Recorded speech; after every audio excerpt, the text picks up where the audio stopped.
So for those new friends who are here today, we do have a little bit of formality to start off this. We actually, because I'm actually expounding the Mahayana Sutta, the northern tradition of Buddhist teachings.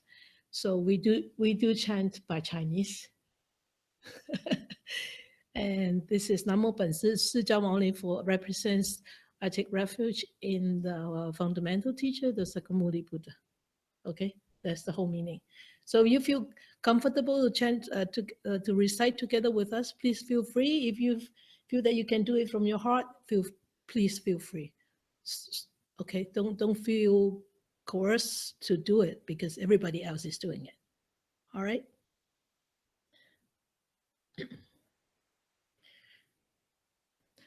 Namo 本师释迦牟尼佛。南无本师释迦牟尼佛。南无本师释迦牟尼佛。That means we're seeking refuge in the fundamental teacher Sakyamuni Buddha. So the sutra opening kata for the Mahayana tradition is the Dhamma, infinitely profound and subtle, is rarely encountered even in a million kalpas. Now we are able to hear, to study, and to practice. May we fully understand and realize the Tathagata's true teachings. Well, we have a few new friends, so let me introduce. This is James and Mike. They just come down from Merit, and Valerie here. Okay, and who is this person right sitting at the corner? Do you find her very resembling to somebody in this place? She's a replica of her mother. This is Linda. And your name? Siobhan. Siobhan actually lives in London, England. And she's taking a holiday to come and visit mom and friends and come back to Canada to take a few deep breaths, fresh breath in Canada, right? Yeah. And so, Mark is free of the family this week, so he can come for Dhamma sharing.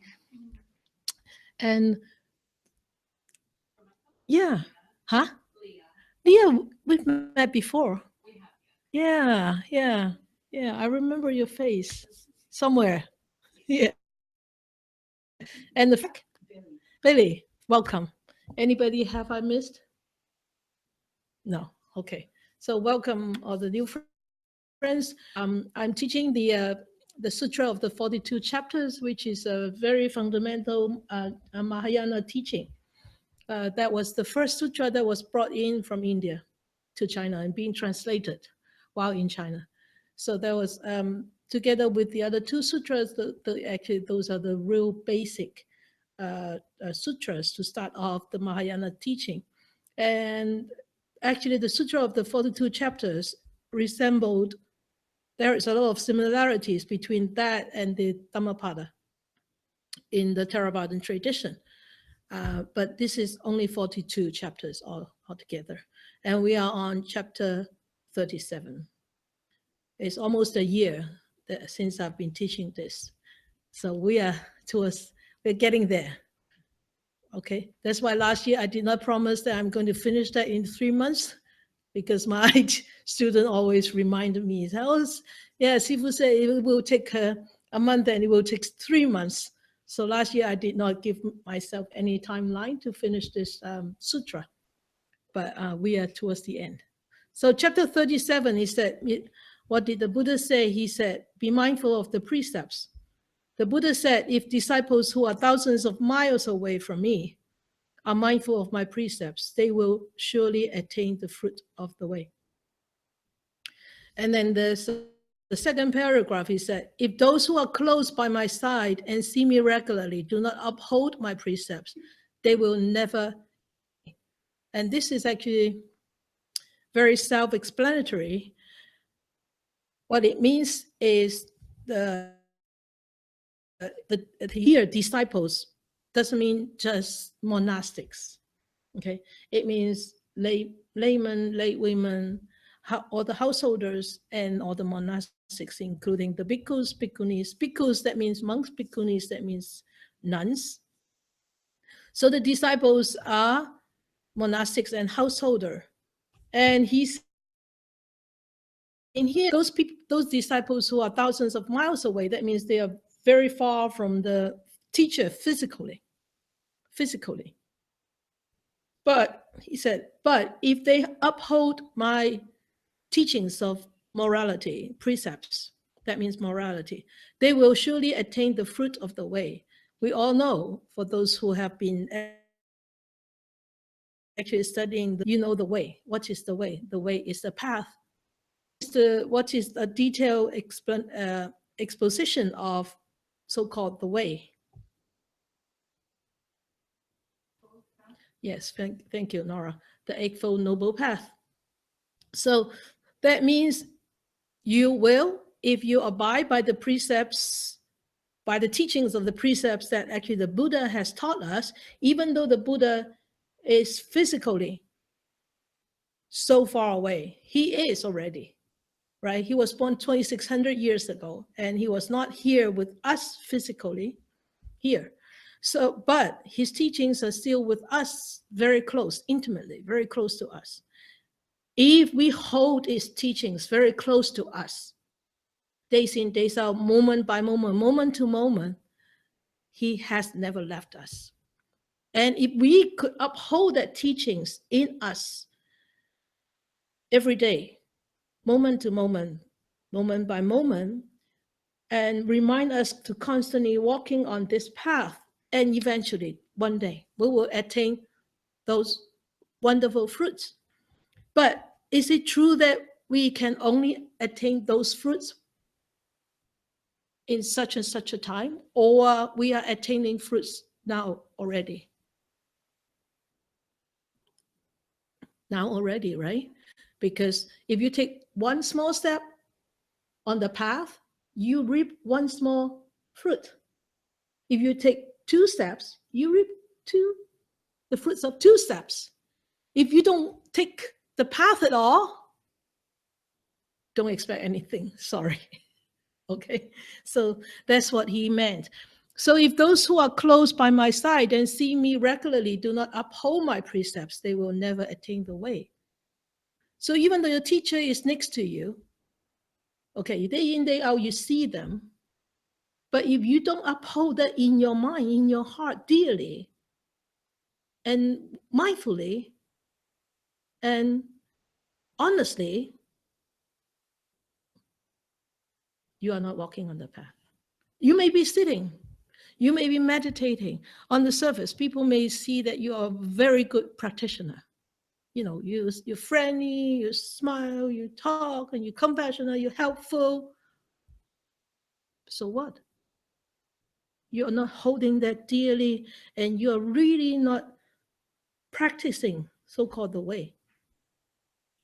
So remember when the Buddha was going into Nibbana, remember he has a wonderful attendant called Anand or Ananda, right? So Ananda was very upset at that time. He was lamenting, he was crying, he was upset.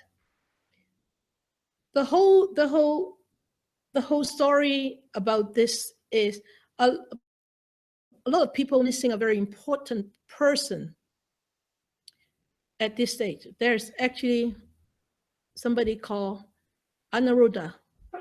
Anuruddha actually was a practitioner at that time, and he was blind.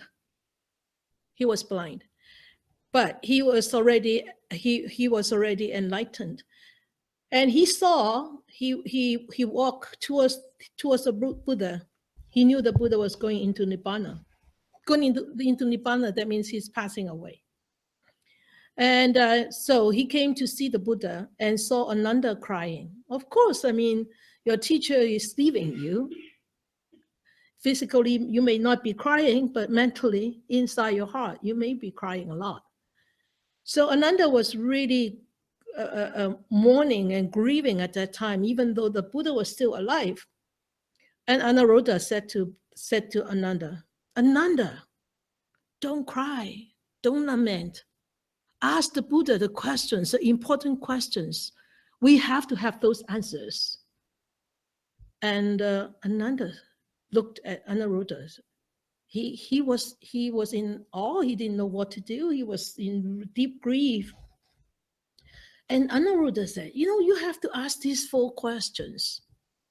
Remember that we talked about those 4 questions? Anybody can recall at least one?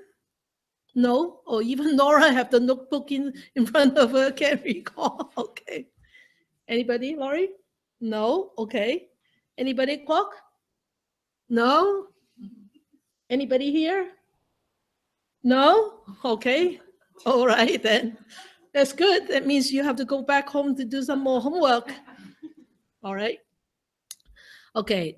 Let me tell you. So Anuruddha asked Ananda, and Ananda actually asked these questions. These questions, the answers are not just for the monastics. The answers are for everybody. For everybody who choose this path, or who hasn't chosen this path. But if anybody see these 4 answers and look at these 4 answers with an open heart, they will start to see things. They might start to listen, to study, to practice the teachings. So Ananda asked 4 questions. When I went through this chapter, I thought you probably would forget these 4 questions. That's why I want us to take a little bit of time to remind you folks on these 4 questions. Very important questions, okay? And Ananda said, Buddha, you have spoken many sutras, that means many teachings.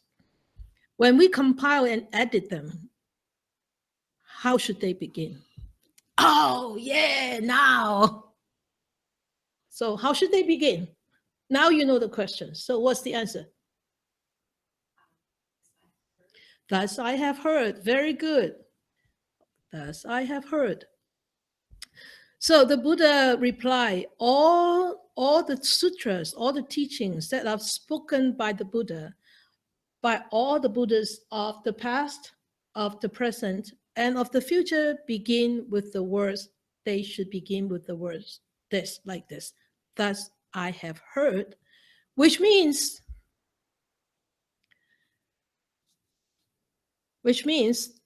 I have heard this Dhamma teaching from my teacher, and this is what I have heard, and this is what can be believed in. Okay, it's not spoken by me, it's spoken by my teacher, the Buddha. And thus I have heard. This is what I have heard. So this is what I have heard is we would like to, so that people would have faith. It's not because I said it, it's because my teacher said it. Some higher authority is saying this, not me. So I'm a little potato. So don't take my words. Take my teacher's word. This is what I heard from him. So that's why hopefully nobody would have doubts because this is what the Buddha said, right? And also, this is actually a very, very important question. Why? Because I don't take the credits, right? And why don't I take the credits? Because I respect my teacher. All right. So out of respect, I should actually tell people, this is not my words. This is the words of my teacher. Okay. And also, because my teachers are speaking the correct and the proper and the right words. So if you listen to these words, then you will be able, if you practice, if you understand this, then you will be able to actually distinguish between the right and the wrong. If somebody come and tell you, okay, no, thus I have said, Okay, then you know this is not the right one. This is not the right teacher that you should follow, right? Because this is not right. That is not what what our teacher taught us. Okay, so for anybody who is actually not teaching the Dhamma, the proper Dhamma, the right Dhamma that will lead you to enlightenment, liberation, they will not say this. They won't say this. Okay, so and also this I have heard is actually an exemplification of, or exemplify your own humble humility. You're humble. Okay, these are not my words. These are my teacher's words. So if people are praising you, oh, so wonderful. Oh no, my words are not wonderful, but my teacher's words are wonderful. The Dhamma is wonderful. And I'm just a media, I'm just a messenger. That's all. Okay. So you respect, you are humble, and there's a way to actually distinguish the right and the wrong. And this is actually very, very important. Okay. So what is the second question? No guess. Okay. The second question is, he said, Ananda said, Buddha, you are our teacher, you are our master. But when you enter Nibbana, that means when you pass away, who will be our teacher? Please instruct us. Answer? My teachings. My teachings? Very good. The precepts. Pratimoska. Huh? The precepts. Morality. Yeah. He said, always. When I go into Nibbana, take the Pratimoska, that means the precepts, morality, as your teacher, because morality is applicable everywhere, anywhere, whoever you are, wherever you are, whatever you are. Okay, it doesn't matter about the space, the place, the space, the nationality, the religion. Morality is common to all. It's universal. Okay, and he said also, in order to really those people who choose to leave home, like us, he said, this is for the monastics, choose to leave home, and they need to receive the precepts to initiate them. Okay, it's because that is our basic and foremost important teacher. So why would the precepts be so important?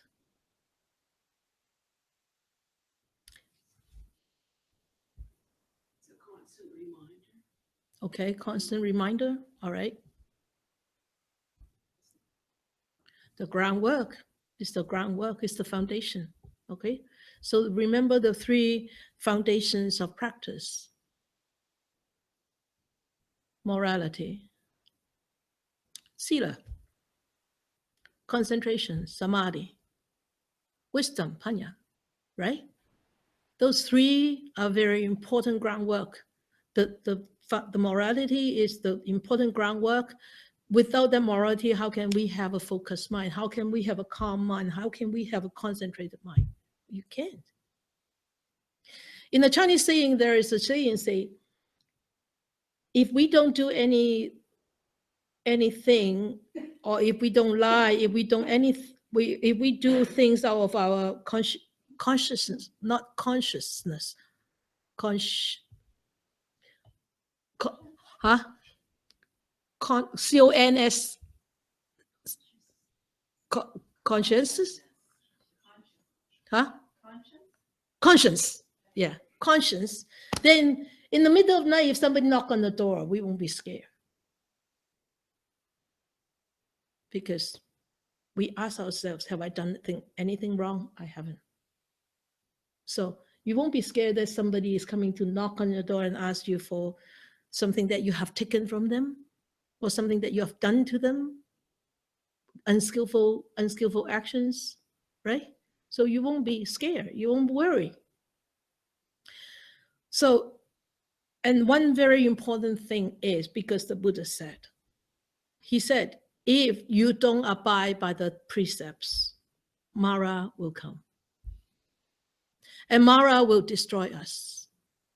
And he already said that in a monas, in a sangha, if people are not abiding by the morality, because morality is the thing that the Mara fears most. If people are not abiding by the morality, the Mara can easily intrude and invade and will break up the Sangha. We can see that, right? If we do not have laws in the society, what will our society be? In the old days, when people are simple, when people did not have that much craving, we can have the doors unlocked during the night. It's no problem. But now people's minds are also like everywhere, and craving is out of the moon. And you let your door unlock, you probably have a break-in, right? So when there is precepts, the Mara will be shied off. The Mara will be scared. They won't come. All right.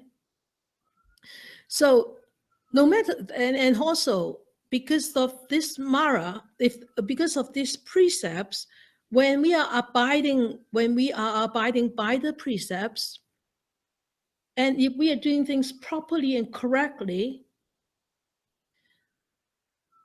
no matter how glamorous you are talking about things, blah blah blah blah blah blah blah, people who are abiding by the precepts, they just know that you are really not talking about the truth, because there is a protection for those people who are actually abiding by the precepts. Okay, so that's why the people say that the morality part of the teachings is the mirror that you can actually see the witch. You understand what I mean? Yeah, you can actually see, oh, there's the witch there. So we look at ourselves all the time, constantly check on our own mirror. Am I really walking on the path with clean and pure and strict morality? A lot of times people now looking at this morality as something that I need to do this, I need to do this, and they box themselves in. Morality, and they restrain themselves so much, and they feel so uncomfortable a lot of times. But morality is there to protect us not to veer off from the path. And it should not actually hinder you. And it should become a very natural way of how you live your life. You don't have to remember, I don't have to remember the 348 precepts that I have taken. But I won't go off that box myself, because it becomes so natural. It's become a part of my life already. So I won't lie, I won't steal, right? I won't kill intentionally. All right. So, okay. So what's the third question? He said, we have always lived with you, Buddha, but when you enter Nibbana, where are we going to live? Guess and answer. Sangha, very good. Well, that's only a bit. Take another guess. Huh? Everywhere. Take another guess. The three jewels. The three jewels. Take another guess.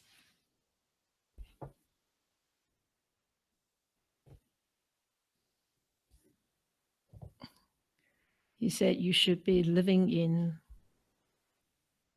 the 4 foundations of mindfulness. So what are the 4 foundations of mindfulness?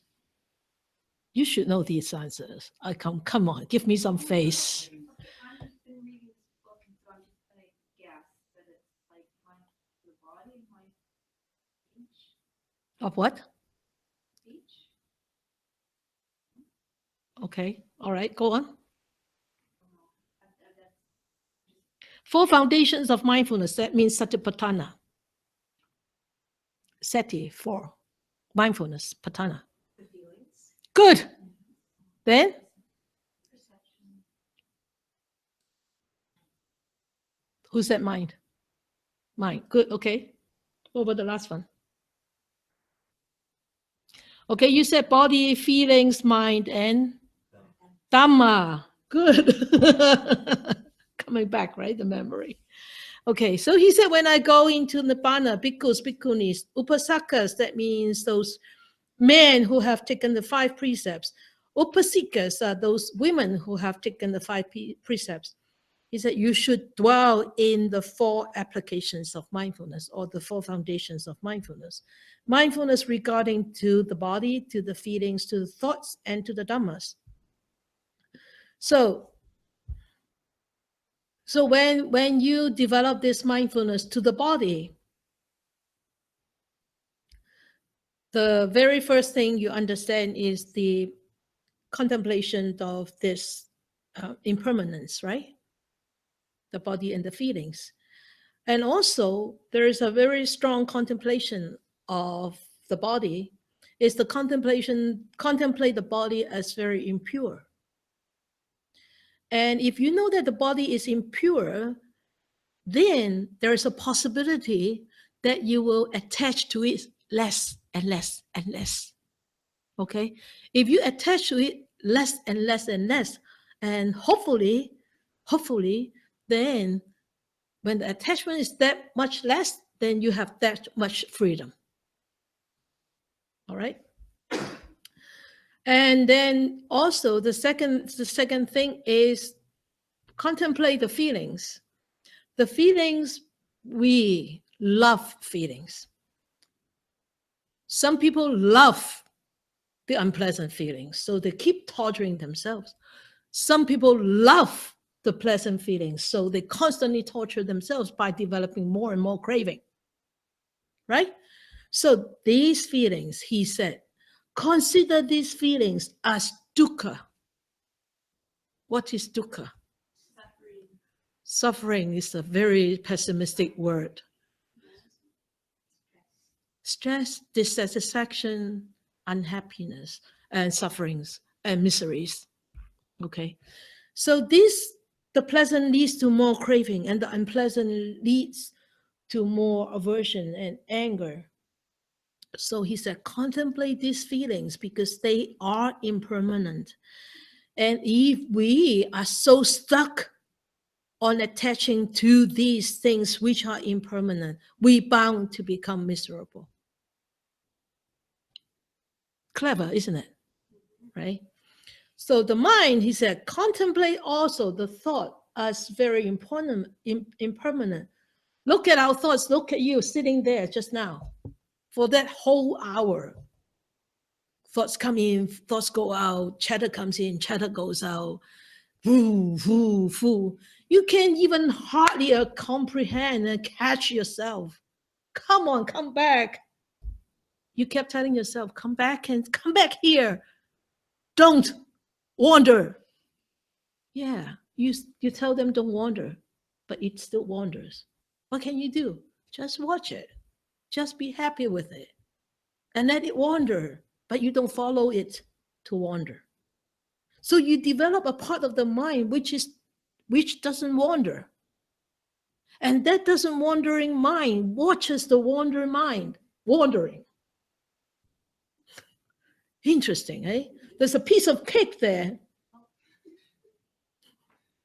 And this piece, that part of the cake here is watching the other part of the cake being eaten by others. And not rejecting it, not hating it, nor craving it. Okay? It's the same mind, I tell you. It's the same thing. It's nothing new. You can make a new mind out of the old mind. It's actually very reasonable, very cost effective. It's the best, biggest investment that you can invest the whole life in. All right?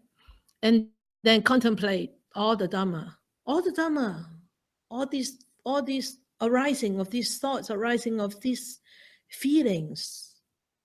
They have a reason to arise of all the conditions that make them come together and they arise. And conditions that go away, or even one condition go away, then these will pass away. Right? So who am I? What am I? There is no inherent self in you. You are just a combination of factors. But on a apparent level, apparent truth, yes, there is this body. But we break down this body to look at it. When we start meditation, foundations of mindfulness, body feelings, and we break it down. The flesh, we break it down. What is flesh? It's water, fiber. What is fiber? You break it down, break it down, break it down, break it down. It's down to what? Just one little molecule of energy. All right. So who are you? Yeah, a whole bunch of conditions. But it's very difficult to comprehend unless you really, really practice on the path seriously and go very deep in your meditation. Okay. So that's the third question. And the fourth question is, how should we treat evil-natured bhikkhus? You know that I don't like this word evil. I would say unskillful bhikkhus. Okay? Unskillful or unskillfully behave bhikkhus. And does it really mean just bhikkhus? He actually addressed these teachings to everybody. Okay. So, what did he say? You should know this answer. No. Who? Yes, silently. Yeah, silently avoid and distant. Yeah, don't say anything. Remember, I talk about this. I said something to somebody, right? I just told him about his meditation posture, his meditation technique probably wasn't too right, and there you go. Out of sight, out of mind. Never see him again. So I learned my lesson is to just be quiet and silently avoid and distant. And this, is really because when you silently avoid and distance, you don't create so much negativity. Because when we see people misbehave, in our mind there is some kind of hurt and sadness in there, especially if we are practitioners, and especially if I seeing my student, or I seeing the nuns, or I seeing myself not behaving the way I should be. After I misbehave, there is a lot of sadness in myself, and in myself to myself, and it's very difficult. Sometimes when that sadness becomes so overpowering, you will start to hate yourself, and you start to point a finger, and that is not a good thing. Because why? We are all human beings, and things will just pass. So let it be passed quietly and silently, and just to keep contemplating on it, and don't make the thing so big. If it is big snowball, let the snowball melt. Let it become smaller and smaller, rather than rolling and rolling, keep rolling and keep rolling. Bigger and small snowball become big snowball. No, we want a big snowball become a small snowball. But this isn't aversion. This silent avoid and No aversion at all. No aversion at all. No aversion. You have to be very mindful. silently avoid and distant. No aversion at all. If there is aversion, then it's not silently avoid. You are actually openly avoid. Okay? But you know, out of compassion, if you let the person know the right way of doing things, that might result in he, going out of the. Yeah, you see, but even though with compassion, um, I I mean, I have done it many times. Uh, a few times I did it with really no contemplation, no mindfulness, but a lot of times I was doing it out of goodwill, and I have waited a long time before I actually did it, but still it wasn't right because people think that they were hurt. People think that maybe they think that I was wrong, but I think I was right. So it's very difficult to justify, Tisa. But your intention was. The intention, of course, the intention was for good, right? Out of good intention. Because I did it out of good intention, so I don't have to bear the consequences. You see? But even though I did it with good intention, but still sometimes it will hurt you. I mean, it will hurt me seeing people walk away from you. So I need to constantly remind myself, it's okay. It's okay. This out of good intention, I did this. And even if you walk away, that means that's our karma. And that is his karma. That's my karma. So we have to constantly keep seeing it from that part, that perspective. Yeah. Convinced? Good. All right. May I ask a question, please? Yes, please. Now, say it's a child and it's your responsibility to teach a child certain things. Yeah. So then maybe it's a little bit different because as a parent, you have, but maybe when it's an adult, another adult,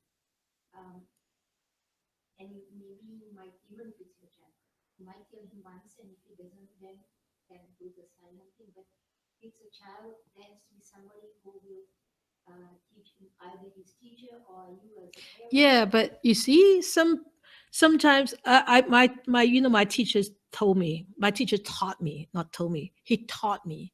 He said if somebody has done something you think it is not proper, not correct, if you have the good intention to go and tell them once, twice, 3 times, the fourth time is your fault.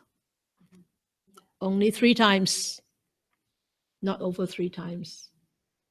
Okay. Why would be the fourth time is your fault? Because you're so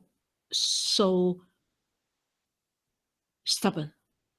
You are so subjective, and you are stubborn. I would say stubborn, right? Because you are thinking that you are right, but sometimes there is more than one way of doing something. Exactly. Okay. So think about this way. If you walk along the street and you got bitten by a dog, do you bite the dog back?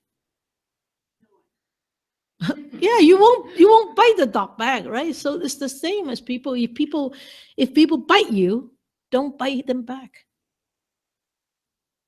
Don't bite them back.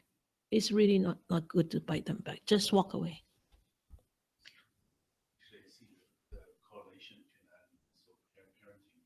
Yeah. The nagging, we keep doing it. Yeah. Actually becomes like you are the one that's Yeah. getting in front of the. Yeah. Yeah. If you just stop and just go, Yeah. Yeah. it's better. Yeah. Stop in both. For both parties. Yeah. Yeah. And especially, being parents, the nagging part is really just sometimes it's just too much. Even the kids the kids are old adults and you still nagging. Oh, come on. Let them be. They are themselves. They have their own karma. You have to respect that. Otherwise, you keep carrying the karma on their karma onto your shoulders. Plus your own karma, you have double karma. And that's the truth. Yeah, that's where your miseries come from, right? That's where your miseries come from. Okay, so sometimes this silently avoid and distance have to be done with a little bit of art, and it's not it's not easy. All right. Okay, there you go. Chapter 37. Chapter 38. He said the impermanence of life. The Buddha asked a Shramana, how long can one be sure of staying alive? We have actually studied this before in a different sutta. Let us read through this whole sutra first. And Shramana said a few days was the reply. The Buddha said, you do not know about life. Excuse me. And then he asked again. He asked another Shramana, how long can one be sure of staying alive? And the Shramana said, the length of a meal was the reply. The Buddha said, you do not know about life. He then asked another Shramana, how long can one be sure of staying alive? And that Shramana reply was a single breath. And the Buddha said, well, you know about life. Remember which sutta we study about this. We studied this. I specially printed that sutta out for you. Marana? Oh no.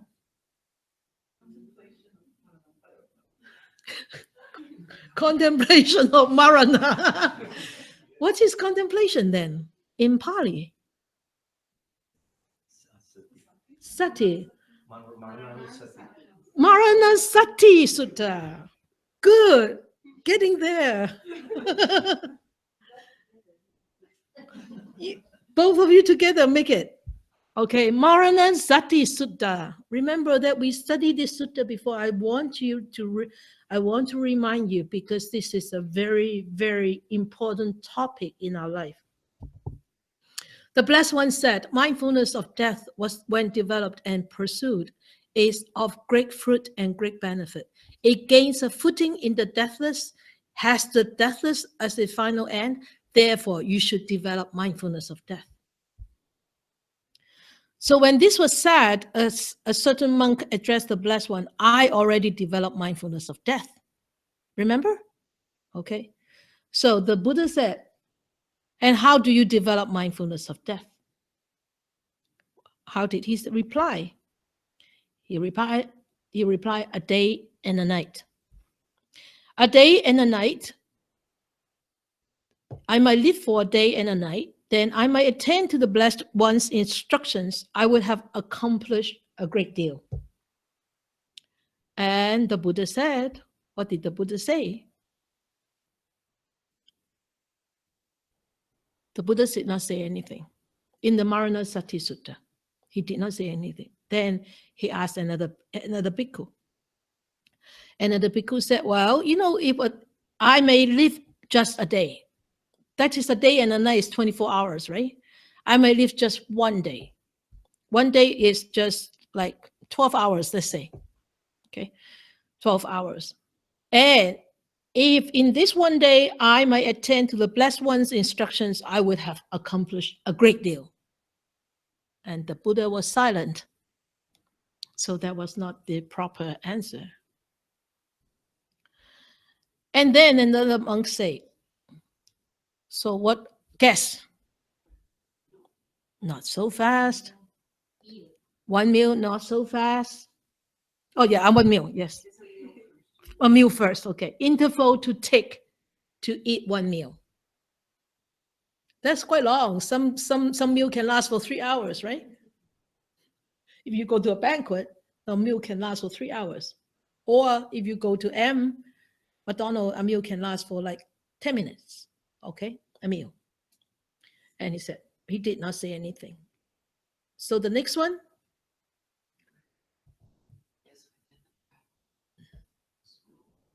food. Okay, how many mouthful? No. How many mouthful? How many morsels of food? One? No. No. 1 plus 3. 4. He said, interval to swallow having chewed up 4 morsels of food, like 4 mouthful of food. So that interval, you swallow like 4 times, right? Okay. So the next one is not yet. Just one morsel of food. 1 morsel of food. You see, 1 morsel of food. If you follow the dietitian's advice, how many times you should chew your food? 32, yeah. So count 32 chewing, 32 times to chew. How many seconds? Maybe 10, 20 seconds? So even that, the Buddha was silent. And then another bhikkhu said, the interval that it takes to breathe out after breathing in, or to breathe in after breathing out. The Buddha said, yes, this is my teaching. Life is just within 1 breath.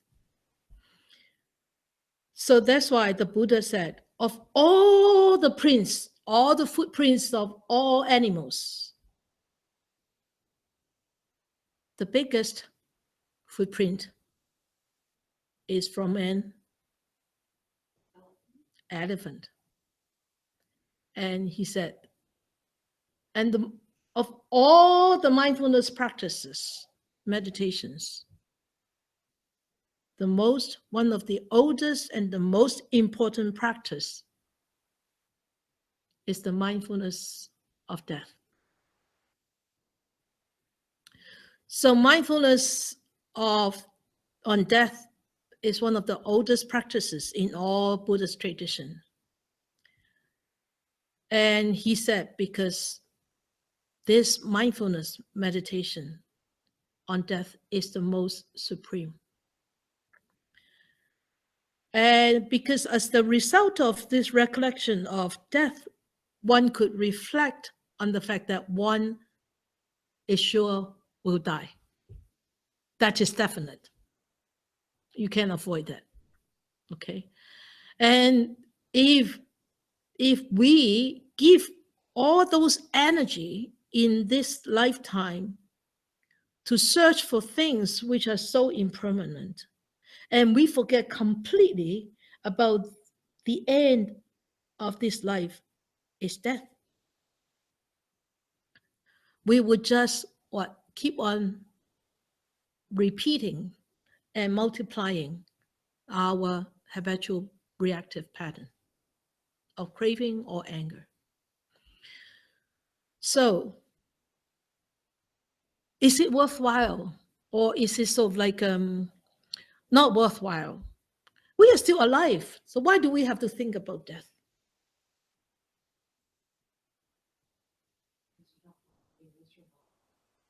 You don't want to be miserable when you die, or after you die. Or after you die, yeah. So how can we prepare for our own death then? Why do we need to prepare for our own death? Because a lot of times we are very scared. We are very scared to die. We are very scared for those people around us to die. We are very scared. There is a lot of fear. A fear of not knowing how to die, where to die, and what to die, and who will be with me when I die. Is it going to be painful? Is it not going to be painful? Am I going to be conscious, or am I going to be in coma? When do you think that death will come?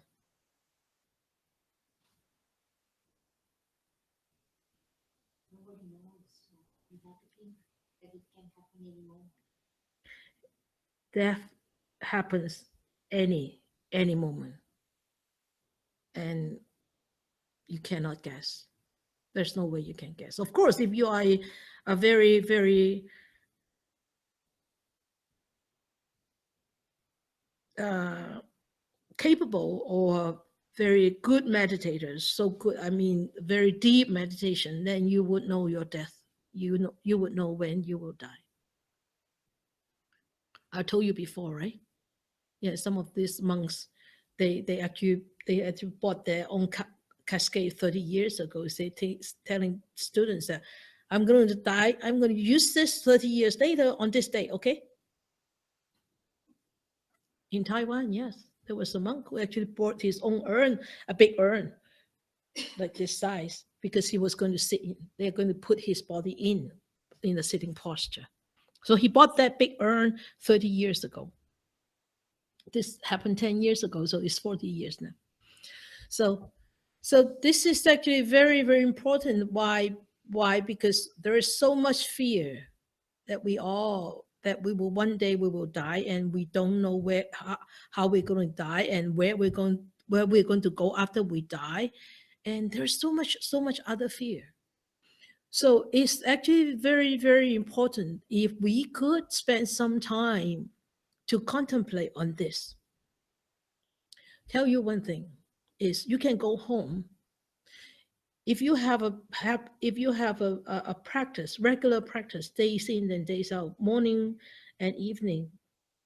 Try one day, or maybe we could try it here one day.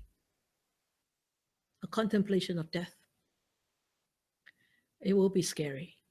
I tell you, it will be very scary. I had that thought. I had that thought dawned on me in one of my meditation retreats, and there was the fear. The fear that came out was lasted for 3 days.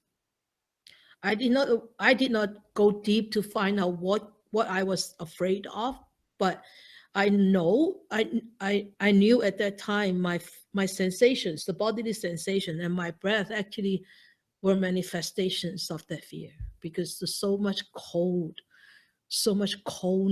The coldness in my breath was like freezing, and the whole body was 24/7 cold.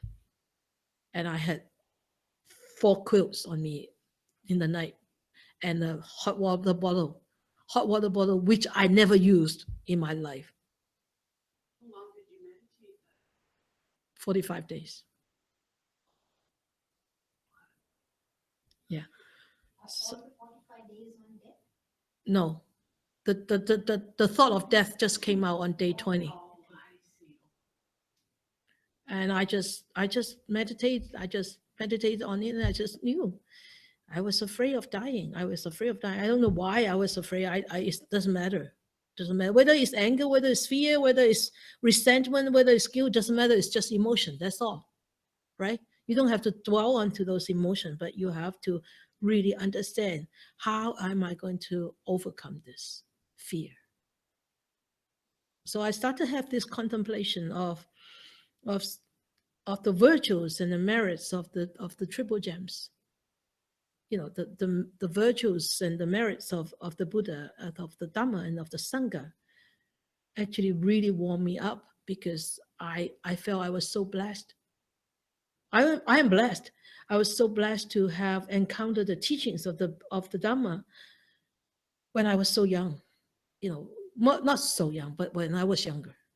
In my 30s, right, late 20s, and I have the good fortune to actually leave home and take up the ropes when I was in my mid 30s.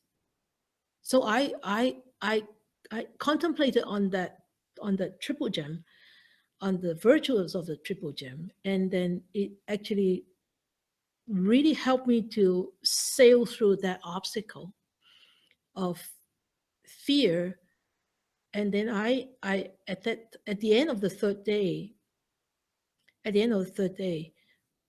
I said, doesn't matter, even if I die here, even if I die now, it really doesn't matter, because I have had used those previous years in a very fruitful way, and with no regret.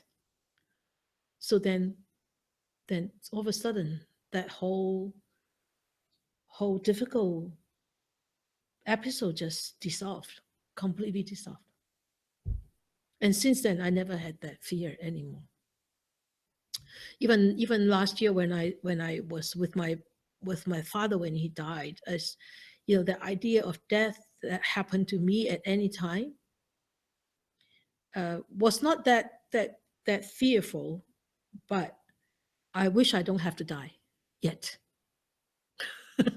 Especially with this big project going on, I wish I would have the good fortune to be able to finish the project before I die.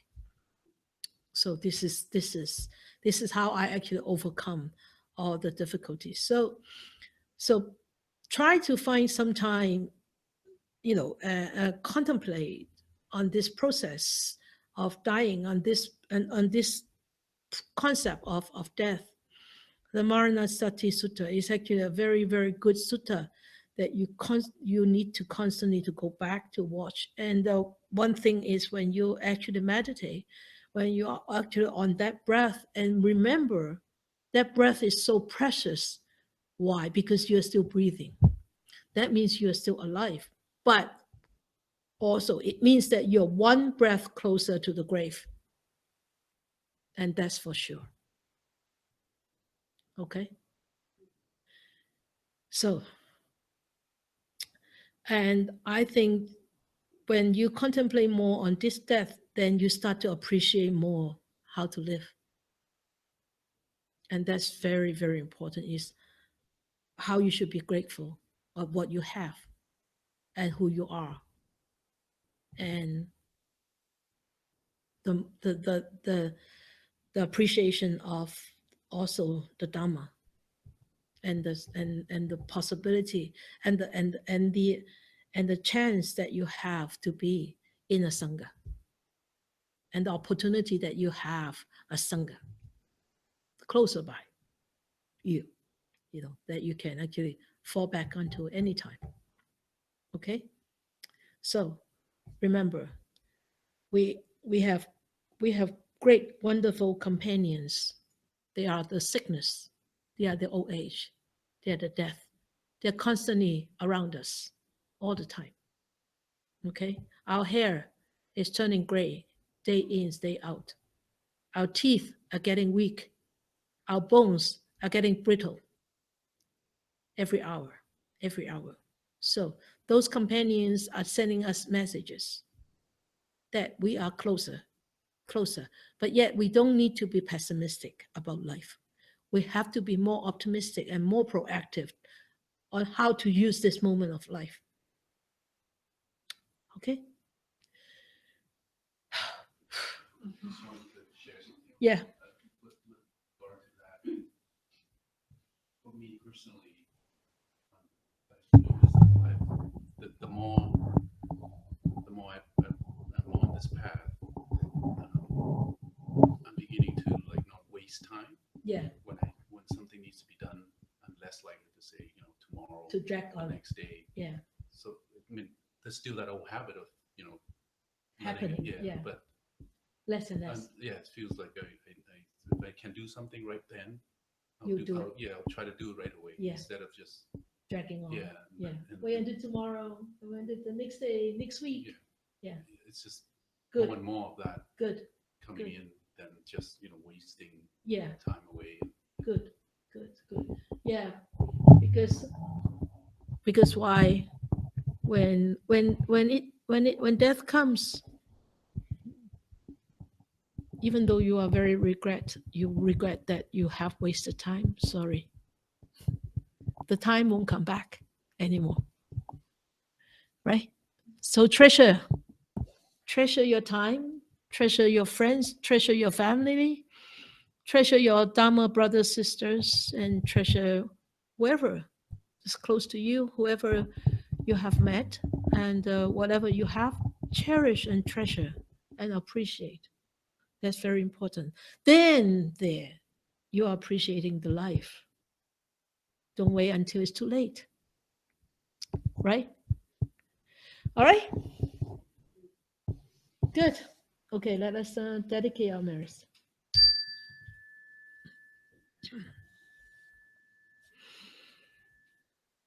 So we bring our attention back to this body, to this breath. We're constantly experiencing these changes in this physical existence.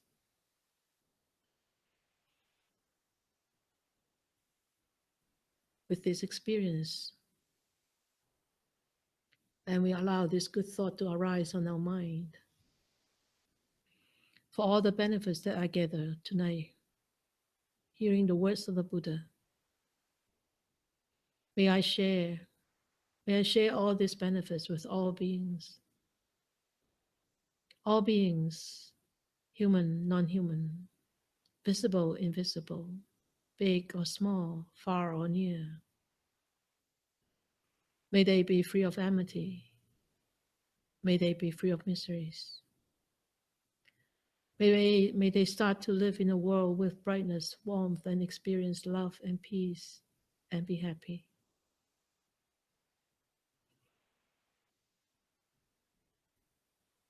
May more and more people will encounter the words of the Buddha,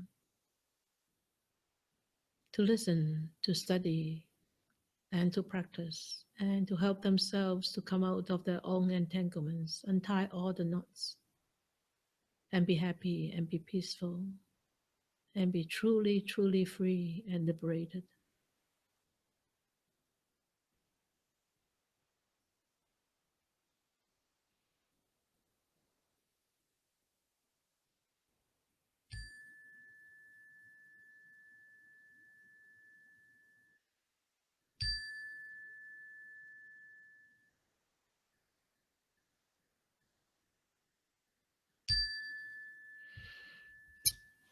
Good.